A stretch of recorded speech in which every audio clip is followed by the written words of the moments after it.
కోతికి కొబ్బరి చిప్ప దొరికినట్టు రిలేటివ్స్ ఇంటికి వెళ్ళిన నాకు డాబా మీద నుండి ఈ పెద్ద చింత చెట్టు కనిపించింది. చూడగానే ఇంకెందుకు ఆగుతాం మనం, పల్లెటూరు ఒక్కసారిగా కళ్ళ ముందు కనిపించింది.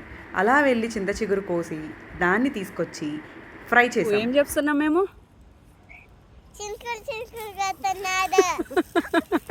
చినుకులు చినుకులు కాదు, అది చింత చిగురు.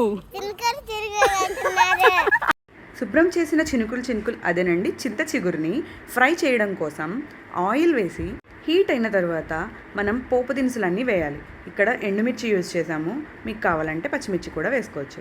అయితే ఇందులో ఆనియన్స్ ఎంత ఎక్కువ ఉంటే టేస్ట్ అంత బాగుంటుంది. చింత చిగురులో ఉండే పులుపు అంతా ఈ ఆనియన్స్కి పట్టి చాలా టేస్టీగా ఉంటుంది. ఆనియన్స్ ఫ్రై అయ్యాక ఆకు, ఉప్పు, పసుపు వేసి ఇలా కలిపేసి అది కుక్ అవ్వగానే కారం వేయాలి. దీన్ని మేము చింత చిగురు నూనె కూర అని పిలుస్తాము. మీరేమని పిలుస్తారు? వీడియో నచ్చిందా? అయితే లైక్ చేయండి. Thanks for watching my little world.